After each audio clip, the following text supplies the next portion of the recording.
Okay, everyone, thanks for joining us today. I'm just going to give people another minute to get into the webinar before we start our discussion with Jeff Lewis on what's going on the missile and nuclear front on the peninsula. Just 30 more seconds.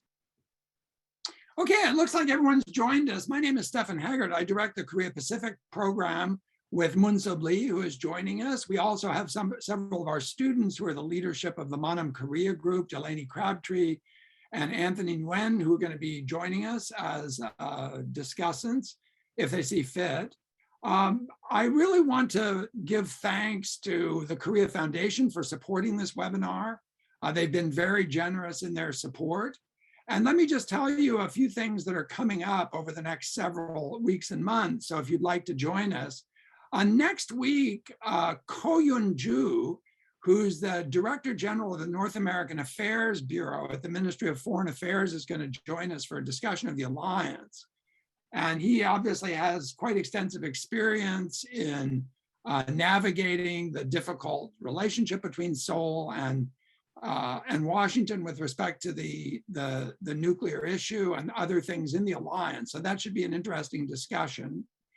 And then later, in November 1st, we're going to have a research seminar on this very interesting paper by Terry Moon called The Rise of a Network, Spillover of Political Patronage and Cronyism in the Private Sector, which is addressing some interesting political economy issues in South Korea with high quality research. So we're looking forward to that.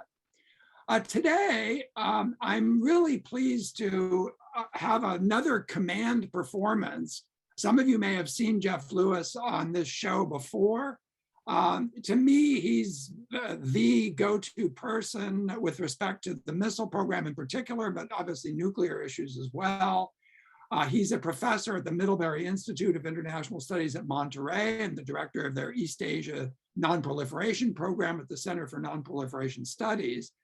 But I know him, I think, most fondly for his founding of this extraordinary blog podcast platform called Arms Control Wong, which, as its title suggests, draws together some of the best technical minds in the country who are working on issues of nonproliferation, missiles and missile proliferation and nuclear proliferation, and not only in North Korea but across the planet. So good work on Iran, on South Asia, on Israel, all of the places that are potential hotspots. So what we're going to do today is just have a kind of open discussion with Jeff. I'm going to lead a discussion with Jeff. If you have questions you'd like to pose, put them in the Q&A and I'll get to them. And we'll just see how it goes. I prefer to do this in a somewhat informal way. So Jeff, essentially I want to ask you three questions today. I want to ask you how we know what we know.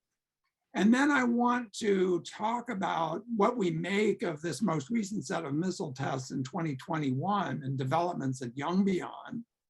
And Jeff told me that he's more on top of the news than I am. Today, Kim Jong-un gave a speech at a defense expo, which provided additional photographic evidence with respect to new capabilities, particularly in the ICBM front. And this was obviously planned. This is not coincidental. This is a signal. And then I want to maybe touch briefly on what's going on in the South as well, because in contrast to earlier missile episodes, the South has been very active. And then we can talk about the bigger question, whether any of this matters for stability on the Korean Peninsula and in what sense. So that's the roadmap. Jeff, can you've been a pioneer in this area of satellite imagery. When you're looking at North Korea, what are you looking for or at? I mean, what is it that you're trying to get your hands on? What's a good day for you? Well, I think sometimes people have the wrong idea about satellite imagery in that they imagine that, if you're looking for a missile, you're going to stare at an image and you're going to get a picture of the missile, which almost never happens, right? So what we tend to be doing is looking at patterns of life. So you don't see a missile, but the building where the missile is made. And you're looking for changes like Are there shipping containers showing up?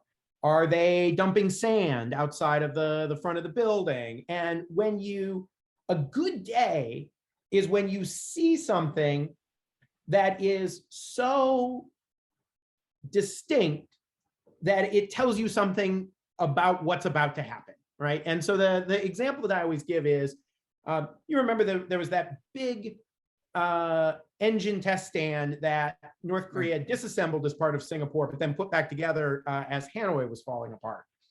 So we were watching this thing every day, and one day this big blue shipping container shows up.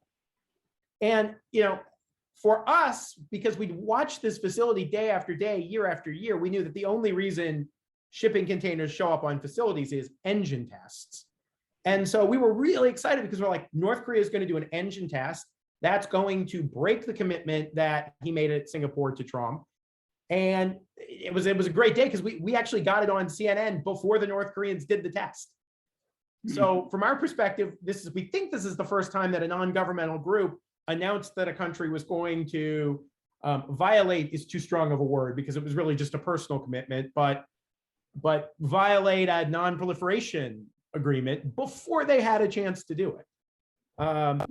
Fascinating. So that's what we do. We could go on with this. Melissa Hannum, your former colleague, came on and spoke to us last year and gave a wonderful discussion of some of these issues. But I just want to raise one question about where the open source community is compared to the intelligence community. Is this really getting to a point where the intelligence community really doesn't have that much of a leg up on the open source community, or is there still a gap in capabilities between what's available open source and what the IC has? Yeah, I think about how to answer that question a lot. One thing I would say is that there's something really different about today than in the past, because today the intelligence community has much better satellites that are available than commercially, but they're not that much better. You can see the difference in the quality of images that are available commercially versus, say, the one that Donald Trump tweeted out about the Iranian missile launcher, or the Iranian space launcher that exploded. So that's really different, because it's one thing when they have satellites and we don't have any, versus when they have slightly better satellites, right? And so there is a point at which, yes, they have better sources of information, but I think at some theoretical point, it stops being about who has more information and just starts to be about analytic quality. Right. And that's, the people on the inside are very good. They're excellent analysts, but they also don't have a monopoly on great analysts, and they draw from the external community and spit people back out into the external community. So I do think that there's a kind of convergence where those of us on the outside, although we don't have, quite all of the same things that they do, for the really big questions that we're interested in, I think our bigger challenge is good analytic method and really integrating a range of things, not just technologies, but do you have people who can speak the language? Do you understand culturally what you're being told? And it really then, I think, becomes analytic. So my view is they have better toys, and I envy them. But there's also this saying in horse racing that you bet the jockey, not the horse. And I think we're getting to the point where those of us on the outside are quite proud of the contributions we can make analytically. Right. And of course, we'll talk about this when we get back to Yongbyon, but in the case of an international organization like the International Atomic Energy Agency, they're really quite dependent on things that are coming not only from member governments, but from the open source community, including this last bit of information on Yongbyon. So Jeff, in 2018, if my memory is correct, I didn't actually check this, but I think we had a complete pause in that calendar year, or close to a complete pause on missile tests. Mm-hmm. And then in 2019-20, after the breakdown of the Hanoi summit, we're back in business again. But I want to focus on 2021 because it's the Biden administration, and also the tests in March, maybe you can comment on briefly, but obviously this cruise missile test was a little bit of a surprise. And if you can tell us what has been tested that is of consequence, Right. And why is it a departure, or is it a departure from what we've seen in earlier tests? Yeah, so the first thing I would say is that one of the things I love about the North Koreans is that they tend to be very explicit. So Kim Jong-un gave a speech in January where he went through and said, here's all the things we've done since the last Workers' Party Congress. And here's all the things that we plan to do before the next Workers' Party Congress. And in that speech, he mentioned both an intermediate range cruise missile, which we were all like, oh, hey, you have one of those, which we've now seen tested. And he mentioned a hypersonic gliding warhead, which we also were like, whoa, hey, you did what? Which we've now seen tested. And so, you know, he left us a few other hints about what might come for the rest of the year. But we've really seen three things this year, all of which are important for different reasons. So one thing is we saw, as you said, the cruise missile. And, you know, this is, in some sense, it's not a surprise because we've seen North Korea develop shorter range cruise missiles, and Kim Jong-un had said that they were working on this longer range one. But it is important because it helps North Korea diversify the range of missiles that it has to defeat US missile defenses in the region. And I'll talk a little bit about what I think their nuclear policy is maybe a little bit later, but I think that's an important step for them. There was a glider, which is just a wild, you know, I mean, I'm fascinated that hypersonic gliders are now a thing that everybody wants. But that test was interesting for two reasons. One is the glider itself, which, as the name suggests, can maneuver a little, not as much as people think, but it can turn. So they could fire it out to sea, it could bank back in and come back in, which again would help with missile defenses. But what was really interesting about the glider test was they used an existing ballistic missile that we'd seen before, but they said that they had ampullized it. I saw that, yeah. Yeah, and this is like an old Soviet term, and what that means is that you, with most liquid propellants, I mean, I know you know this, but for everybody else, liquid propellants, especially the oxidizer, are really corrosive. You can fuel your missiles in advance, but then the oxidizer, which is acid, will begin immediately eating through the internals of your rocket. And so if you want to fuel something like this in the factory, so generally, you know, you fuel these things in the field just before you launch them. Otherwise, you have all kinds of problems. The Soviets figured out how to fuel them in the factory and basically seal everything up so that the missile might live for 10 or 15 years before the corrosion got too bad.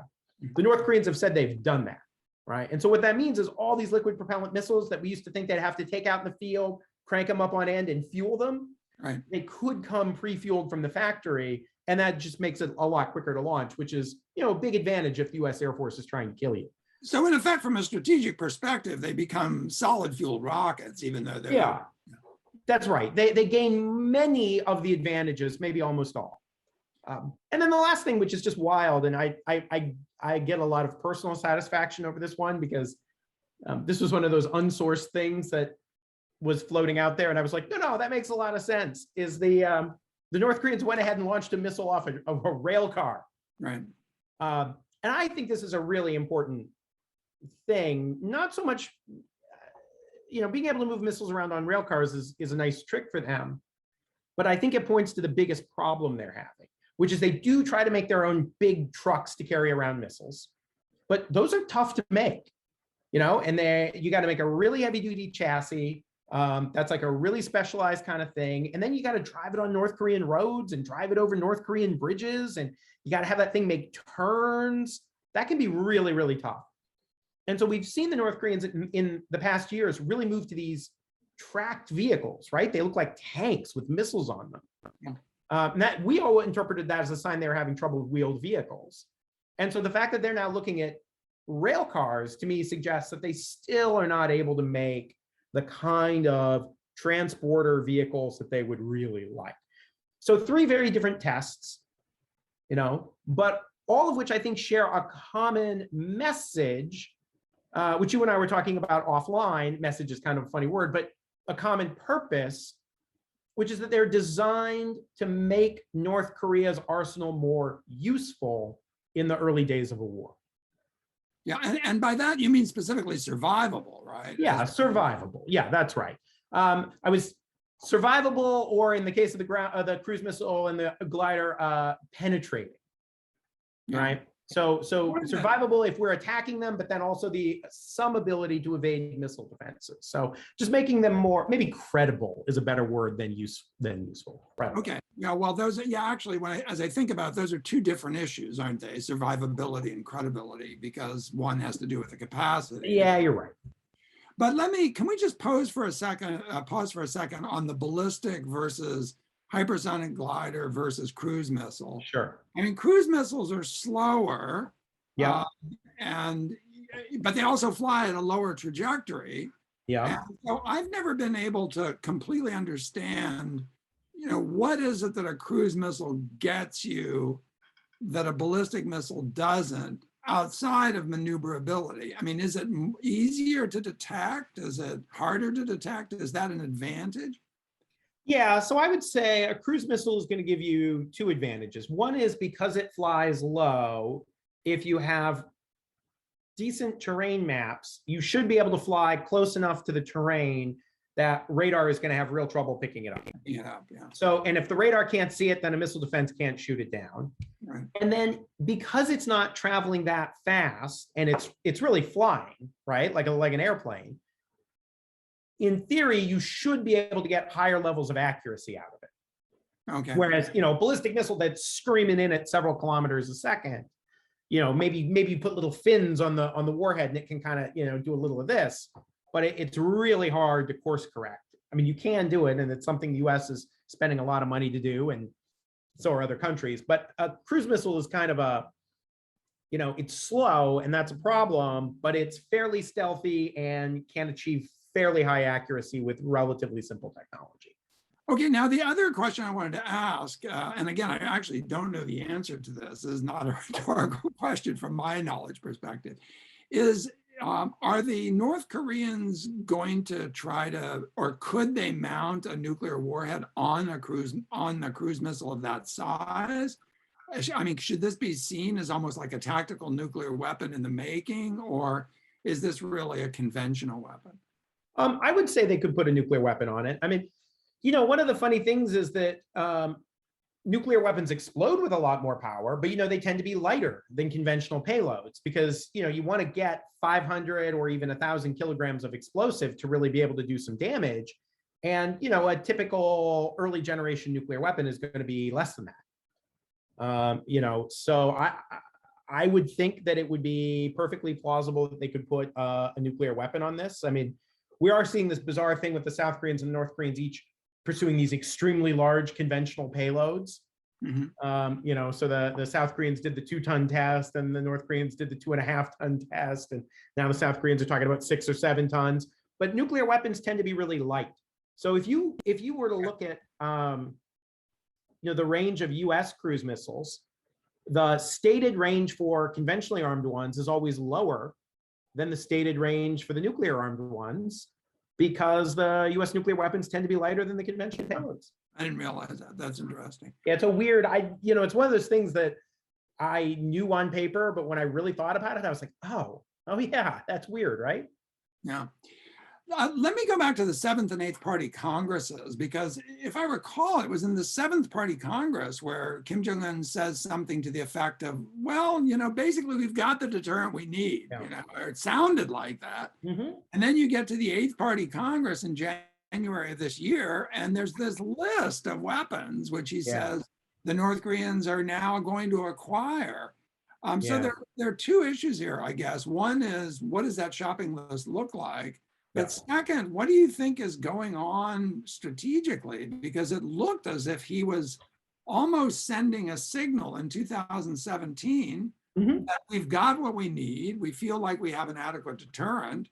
And now it just seems boom, boom, boom. We're getting, every time you turn around. And for those of you who are in the webinar, before we got online, Jeff was saying that Kim Jong-un gave the speech today, as I mentioned, in which he's standing in front of something that we've seen before, but it's sending the signal that the march is continuing.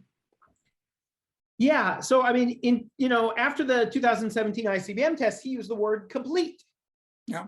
And, I understood complete to mean like complete. And now suddenly the shopping list is longer. I have my little list, which I'm checking off. I actually also made a bingo card for fun. So you have to keep humor in this. It's I know. So here's what's left on the list. A nuclear powered submarine. She promised us we'd see. A military satellite, which I gather is going to be for reconnaissance. A solid propellant ICBM and or intercontinental range submarine launched ballistic missile. He said that they were going to push ahead with production of supersized nuclear warheads, which I think means thermonuclear weapons.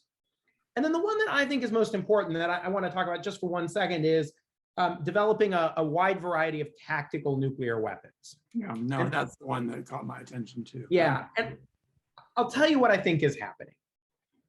I think the North Koreans, if you look at the stuff they write, they always say that there are two missions for their nuclear force: to deter a US invasion, and if deterrence fails, to repel an invasion. And I think when Kim Jong-un said it was complete, he was saying they were fine with the deterrence mission, right? That they had the ability to strike the United States, plus do a heck of a lot of damage in South Korea and Japan. And so, the US should be deterred. Repel is a much scarier idea, because repel means using nuclear weapons to defeat a US invasion. And, it sounds, on the one hand, it sounds crazy. On the other hand, Saddam and Gaddafi fought a home game and both lost. So, if you're Kim, you just might be desperate enough to say your best chance of winning is, I would say, to use nuclear weapons against US forces in South Korea and Japan as the invasion forces come in. And the North Koreans have made a lot of statements that that's the plan. So they've done no-dong tests where they said that they were practicing using a nuclear weapon against US forces in Busan Harbor. And so, they've been signaling that that's something they were interested in for a long time, but like that requires a lot of nuclear weapons. It requires a lot of accurate nuclear weapons. It requires a variety of types, and you have to test them a lot to get high levels of accuracy. And so I think all that stuff was kind of in the future for them. And I think what Kim is now signaling is that's kind of what he's interested in acquiring. So, now we get the politics of the thing, but God, I wish we'd taken the deal in Hanoi. Yeah, no, at least to get things going. It didn't address any of these missile issues, but at least it was something that would put you on a path where you could do something. So look, I wanted to talk about the South, but the things you've just said open up, a really interesting set of questions about strategic stability. And so what you're saying is that the North Korean nuclear doctrine has now come to encompass a warfighting mission, which I guess I thought was always there to some degree. But now they're developing a tactical capability which could play that out. They believe that if they have weapons of lower yield, that the US is not going to respond strategically to the use of a nuclear weapon? Is that the bet? No, so first of all, I agree with you that they've always had elements of this doctrine. So I think that appetite has always been there, but I just think they haven't had the capabilities to make good on that threat. No, I don't think the weapons are going to be low yield. Here's what I think they believe. And I honestly, this may sound like a bad idea, but remember, it only has to be better than Saddam Hussein's plan, right? Because that's what he's afraid, that we're going to invade like that. So one thing is, and one of the slides that I had drawn up just in case it was available, is there's this great article about how much sea lift was necessary to do Operation Iraqi Freedom. Oh, and it turns out it required so much fuel that if you'd put that fuel on a train, that train would stretch from Washington, D.C. to El Paso. And so much material that if you loaded trucks with it, the line of trucks would stretch from Washington, D.C. to, I think, Denver. And so one of the big things that the US said, especially about the 1991 war in Iraq, was Saddam made a huge mistake of not trying to take out the ports and the airfields that we used to bring all that material in. And the North Koreans have said Saddam made a mistake not trying to interdict all that material. So I actually think that, holding aside the nuclear piece, targeting ports and airfields where those materials are coming in, that's North Korea's best chance to holding off an invasion, right? Once all that stuff is built up on the peninsula, they're dead. So I think they're right to say a preemptive attack against those facilities makes sense. It's very hard to imagine doing that with conventional weapons and succeeding. I think the thing they have said, which I think they tell themselves, is that the shock of them using nuclear weapons might cause us to recoil. I think that's wishful thinking.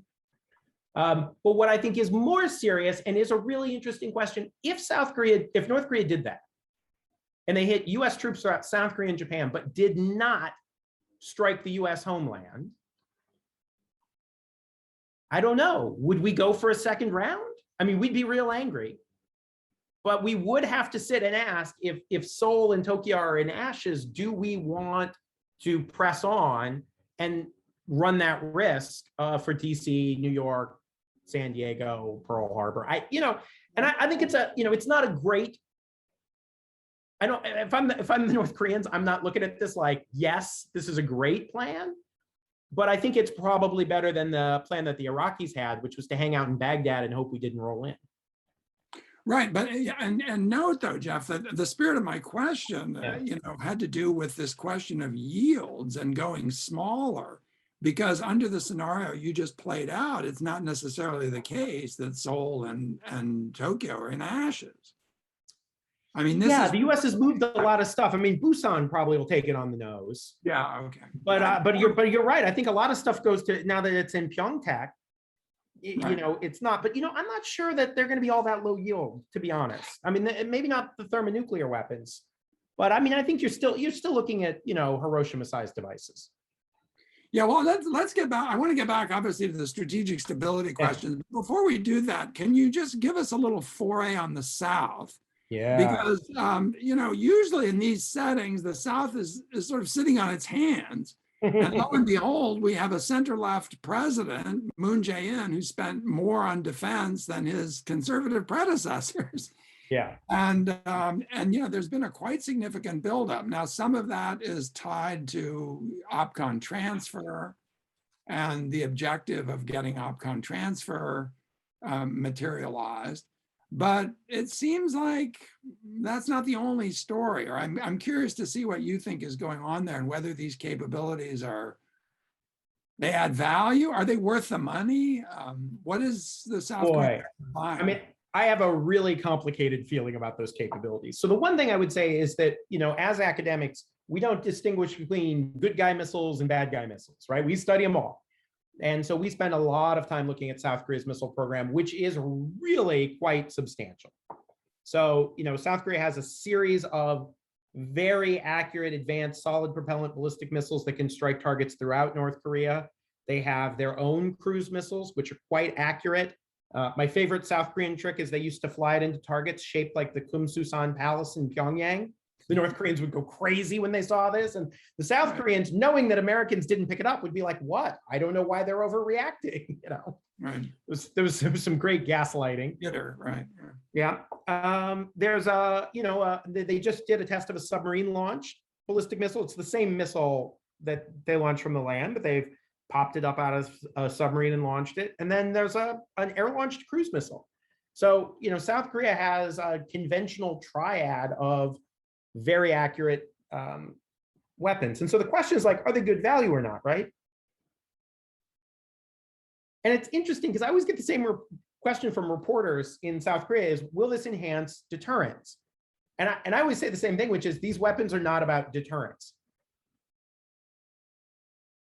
The only value that these weapons have is that they are useful for decapitating the North Korean government, for killing Kim Jong-un and cutting him and his leadership off from the launch units so that they cannot give the order to use nuclear weapons. Exactly. Well, they say that. I mean, that's not a hit. That's not. Well, that's when you really spell it out, sometimes they get a little nervous that you're saying the quiet part out loud, but you're right.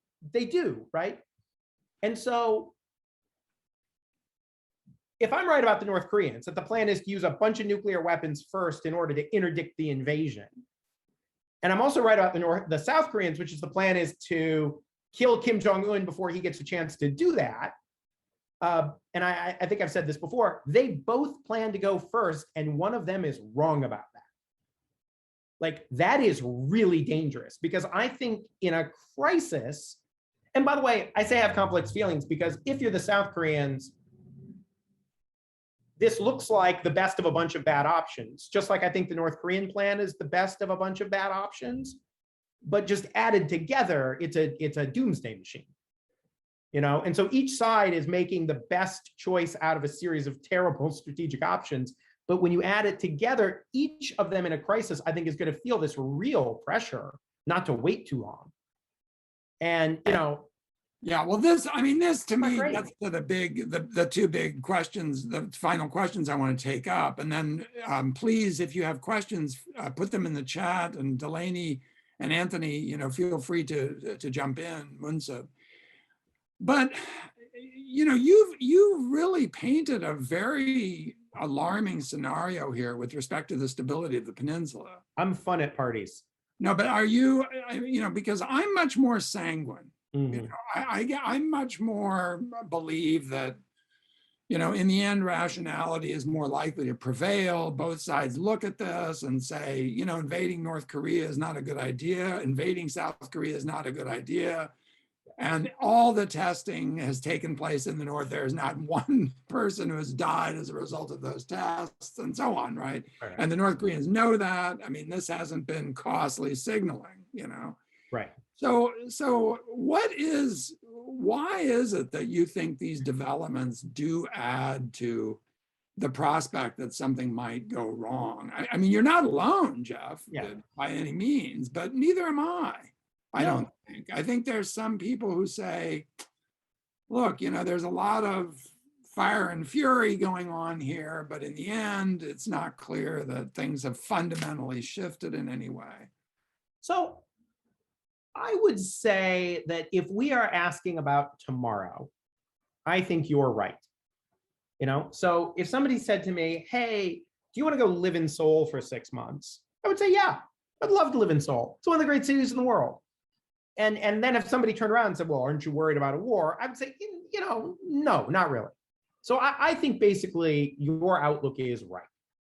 My concern, and this is, you know, nuclear weapons are funny this way. What alarms me is not the next 6 months or even the next year, because Kim Jong-un doesn't want to die. Moon Jae-in does not want to have a war with North Korea. I mean, everybody is, you know, doing their damnedest to avoid this outcome. And so I agree with you. The place I get alarmed is I see a structure that says in a real serious crisis, it's not stable. And so are we really planning to do this every day for the next 50 years or the next 100 years? And you know, maybe we'll only have one Cuban Missile Crisis like event, because, you know, in the Cold War we had, like, you know, 3-4 moments where it looked like the world might end, and, you know, we got away with it each time. Once a decade still terrifies me, you know. And I don't think people should be people should not be terrified. You shouldn't be frozen or paralyzed with fear. I think we could just look at this situation and say, you know, hey guys, maybe make better choices. Yeah.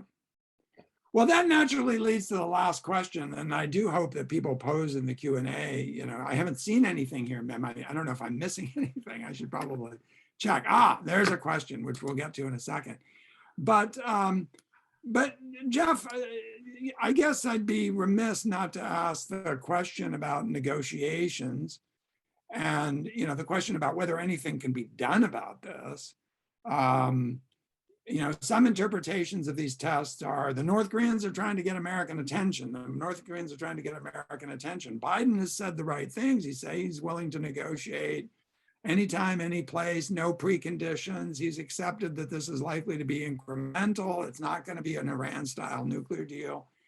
But do you hold any hope that these kind of developments could play some useful function on either side in getting back to something, Hanoi plus, Hanoi and a schedule, something? Yeah, I feel two things. I mean, as we were discussing before we got on, I do think that North Korea is doing these tests because there are military capabilities they want. And so, one thing I was saying is North Korea has just restarted the nuclear reactor at Yongbyon. They usually run that for 2 years before they shut it down. I don't expect them to shut it down anytime soon. So that's the kind of negative aspect. Like, I just don't believe Kim Jong-un is interested in disarming. What I do believe, specifically shutting down Yongbyon, you think? Well, I mean, I certainly don't think he's going to shut down Yongbyon, but I think in general, I don't think Kim Jong-un is interested in.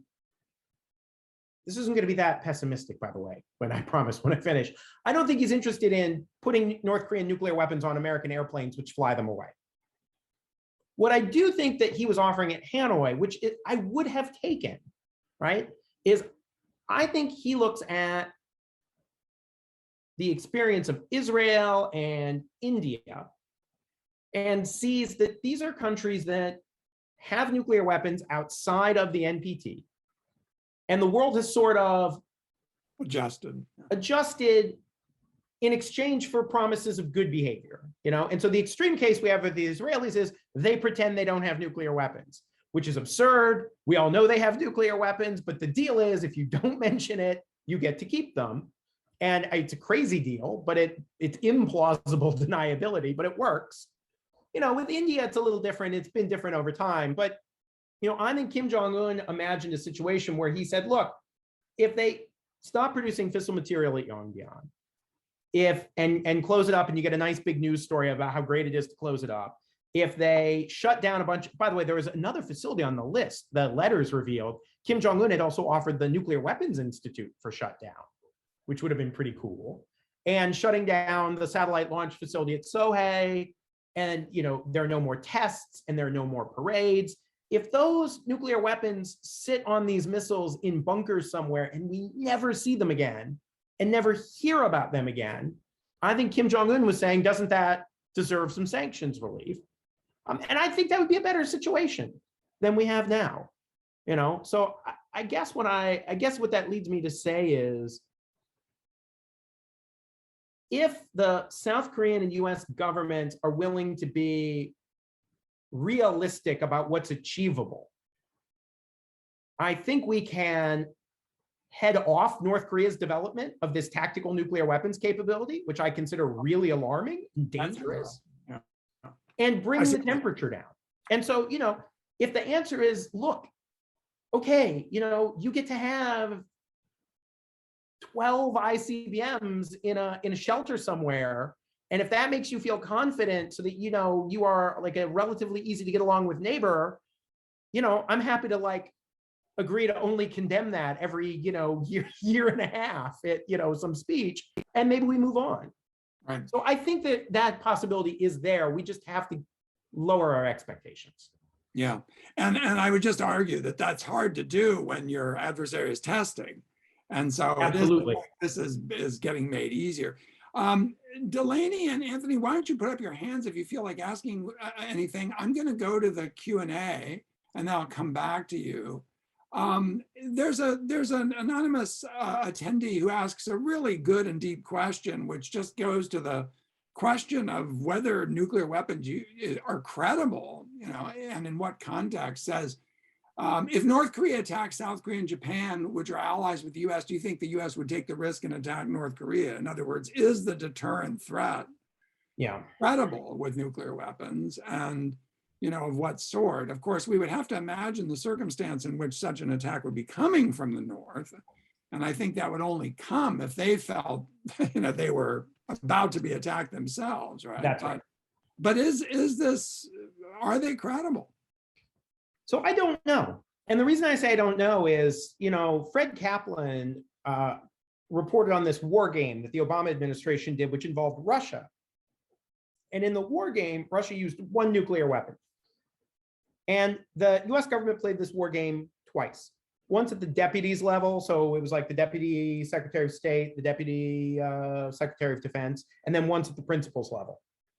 And at the deputies level, they had a big discussion about they used a nuclear weapon. Should we respond with a nuclear weapon against Russian territory? And they had a big debate. And ultimately, the deputies decided we could win the war conventionally. And so it was best just to ignore the nuclear use and deny the Russians the victory. They played the same game at the principals level. And the principals were really hung up on the idea, like, they used one, we have to use one too. But then they were terrified that, the Russians had used one against like Lithuania, but now we were going to use one against Russia. It might escalate, and they didn't know what to do. And so they decided to use a nuclear weapon against Belarus, which was not even a party to the conflict, right? And I say that to just express this idea that we say we would do it, right? And like it says, we say that we would like to do it, but I have the feeling we are talking ourselves into it. And given that on a question like that war game, where you could get one answer from the deputies and a different answer from the principals, and the answer for the principals could be so weird and so unexpected, I just don't know, because I think they themselves don't know. I mean, if you sat them here, they would tell you, yes, I know, I would absolutely do it. The integrity of the alliance depends upon it. But I think you scratch the surface of that and actually look at behavior, and it's a crapshoot. Yeah, I mean, I'll just make the observation. It's a long way from an equilibrium in a game theoretic model to how people actually behave, right? Easy Delaney, to do in a seminar, right? Yeah. Delaney, why don't you unmute and ask your question, then I'll go back to the queue. All right. Hi, I'm Lainey. So my question is, do you think in our lifetime, I guess say like next 50 years, it will ever be possible for there to be, I guess, freedom of movement over the border to North Korea at all? I mean, I'm old, so yeah, because, I mean, the 1980s were freaking terrifying. And, the Soviet Union seemed implacable. And then, one day Gorby quit. I mean, so, I think maybe one of the reasons I can be kind of a little flip about this is having lived through the extreme terror of growing up in the Cold War, like actual duck and cover drills, then to just watch that all melt away because there's a change in policy is a really empowering thing. And it's like a nice thing to carry through the rest of your life where everything seems to be garbage right now. But, Kim Jong-un could die and be replaced by somebody else. Kim Jong-un could have a, religious experience and change how he thinks about the world. I mean, all kinds of bizarre things can happen. I don't want to be too ridiculous, but I mean, my favorite example of this is, in 1964, as China was moving to test a nuclear weapon, the Johnson administration was really beside itself about what to do. And there were a significant number of people who thought the US should use force to stop that from happening. Okay? Happily, they don't prevail. Well, one of the things that happens is the very people who supported China building nuclear weapons were also the people who argued for a much more open relationship with the United States. It wasn't the hawks who wanted the bomb. And so imagine if you sat down with Lyndon Johnson and you said, look, it's going to be fine. What's going to happen is the Chinese are going to test this nuclear weapon, and that's going to empower these technologically minded moderates. And the technically minded moderates are going to prevail upon Mao to realign its policy with the United States against the Soviet Union. Johnson would be looking at you like you were crazy, right? And then Johnson would say, like, and who the heck do you think would negotiate a deal like that with Mao Zedong? And you said, oh, Richard Nixon. He would throw you out of his office like you were the dumbest person he'd ever encountered. Because in 1964, the idea that Richard Nixon and Mao Zedong would make common cause against the Soviet Union, enabled by the sense of security gained by China's nuclear weapons, is crazy talk. So I guess that's a long way of saying that if the strategic situation changes in ways that we don't necessarily control, leaders have the opportunity to make different choices. And in the past, it's rare, but it does happen. And then I think you could have a very different kind of set of relationships. Let me continue down the chain. This is a great question because it gets, Laney's question is a great question because it raises this issue. What is possible and how difficult it is to predict. But Jeff, something I haven't monitored to the extent I should is how are Russia and China reacting, not to the general picture on the peninsula, but to this particular phase of the development of capabilities. This is coming from David Edick. And I think this is a really interesting question. Yeah, I'm not seeing much out of them. I mean, one challenge with the Russians is it is very hard to get the Russians to take the existence of North Korea's nuclear and missile capabilities seriously. I mean, it was only 3 years ago, I think, that we had a group of Russians here and we were doing an exchange and they gave us a briefing and we gave them a briefing, and there was a guy who actually took a picture of every one of our slides and we kept saying to him, this isn't classified, this is all open source. We'll send you and he said, thank you very much. And then I said, next slide, and he took a picture. And so then when they gave us their briefing, General Yeltsin gave it. And, he said, he was cleared to give this briefing and this is the best intelligence they have. And he proceeded to tell me that the only nuclear weapon they had was so big that they had to push it out the back of an airplane. So the Russians, I feel like, are often in a kind of politicized denial about the capabilities. And so they tend to either not respond or to just denigrate what's happened. Chinese are just very quiet. You can talk to individual Chinese experts and they are quite aware of what the North Koreans are doing. But to me, it seems like the Chinese government has just made a decision not to comment on the day-to-day ups and downs. So I think they're aware of it. They're not quite in the same level of denial that the Russians are.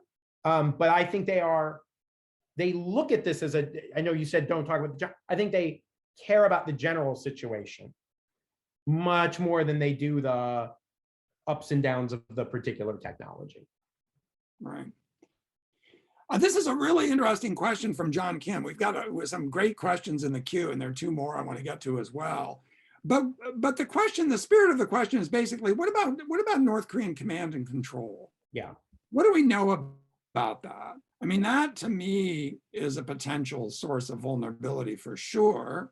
Mm-hmm. And the question kind of asks, well, instead of trying to track every test and every cruise missile development, shouldn't we be paying attention to whether the command and control system is one that would generate risk, or whether we think this is so fully under the control of the center that the chance of rogue launches is minimal?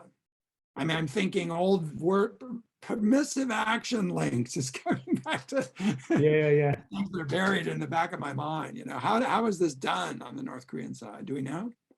Well, we have some ideas. So one is we are tracking that very carefully. And honestly, I would argue that all those South Korean missile capabilities are intended for use against that command and control system. They're not sizing that force or configuring that force to try to hunt every last mobile missile launcher, because that's hard to do. The US record at doing that is terrible.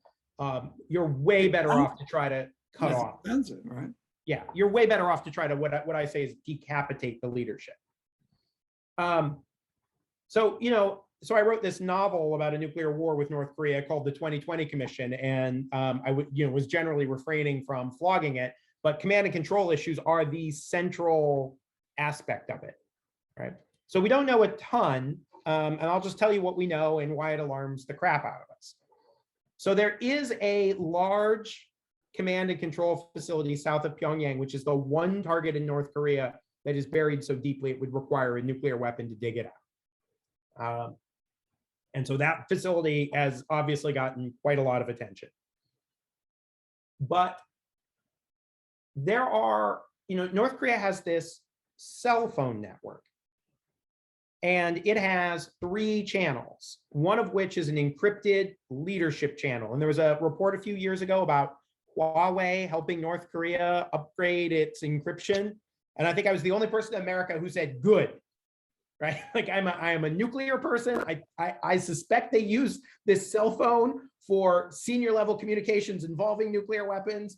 Encryption is great, because the last thing I want Kim Jong-un to do is to think his communications might get cut off, because then he might pre-delegate in advance the authority to use nuclear weapons, or he might feel pressured to give an order to use nuclear weapons before he lost communications.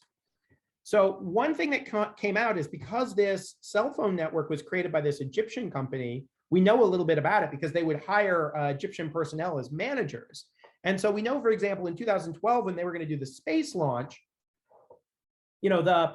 basically, this is a little bit like, for me, Twitter DMs, or maybe whatever you all use. You have like official communications you're supposed to use. Like, you're supposed to use your school email, but none of us do, right? We were using whatever is convenient. The North Koreans are probably supposed to use these dedicated landlines, the leadership, but in practice, they all began using the cell phone because it had an encrypted channel just for them. And they wanted to shut down the public network around the space launch in 2012. And they went to the Egyptian head of the system and said, okay, we want to shut down the cell phone network while we do this launch, because we want to control what people know. And he was like, okay, that's fine. That's also going to shut down your VIP channel. And they were like, no. We only want to shut down the one. We don't want to shut down the VIP channel. He's like, no, that's not how it's built. I got to shut the whole thing down if you want that. And that was a shock to them. And what I would tell you is, like, that is command and control 101, is you design things in your head. And then when the command and control system meets reality, it's a catastrophe. And you can't predict how, and you can't predict why. And I wish I could tell you how the North Korean command and control system will fail. But if I knew that, they'd kidnap me and use, and fix it. But command and control systems always fail. One of my favorite complaints about my book, this is the last thing I'll say about this, is I have President Trump on Air Force One, and he can't make a phone call because the chaos is so great that they can't get in touch. And I had people write me and say, that would never happen. That is impossible. Air Force One is designed to do that. And my response was, I didn't make that up. When Bush got on Air Force One on 9/11, he couldn't get through. That's right. It didn't work. It was supposed to work. It said it would work on paper. They were flying too high in the wrong place. The networks were overloaded. It didn't work. So I think they used the cell phones. They're pathological. They won't let us see pictures of his cell phone. And I worry so much. And then this is kind of the plot point in the book, that there's going to be a problem with that in a crisis, and it's going to give them the wrong idea. Well, these questions, these last 2 questions, and then we'll have to stop. I mean, Jeff, I could talk to you for hours. I could go another hour, but we do like to keep to our 6 o'clock stop time. Come visit. You got dinner. Yeah, I know. But a great question from Jae-Hoon Lee that's directly related to this, and that is there a preemptive option for the United States? I mean, if you found yourself in a circumstance where it just looked like blackmail was endless, you'd had enough, or there was some real risk, would it be possible for the United States to address this problem through preemptive action? I know what my answer to that question is. Yeah, I mean, I always come back to the same thing, which is the United States dedicated enormous resources in the first Gulf War to hunting Iraqi Scuds out in the desert. The United States did not successfully destroy a single launcher prior to launch. There were cases where the Iraqis launched the missile, and as the vehicle was scooting away, the planes could hunt it down and find it. But at the end of the day, they were not able to stop a single ballistic missile launch out of Iraq. And so you look at North Korea, and it's a much denser surface-to-air missile network. It's mountainous. There are lots of trees. They have more missiles than the Iraqis did. They seem to take this more seriously. Oh, and by the way, many of those missiles have nuclear weapons on them. And so while the Iraqi missiles would, hit civilian areas and kill a few people, just, as I have often said, I think the US would probably get some of the missiles, and I think the missile defense system might intercept a few more. And depending on how many are involved, maybe only a few nuclear weapons would land on the United States. And what you then have to decide is if you get most of them, is that a good day or a bad day? Because I think that's a bad day. Well, that's pretty much my answer to that question too. So we're in complete sync. Sambo has the last question. She's a former GPS student headed to Washington.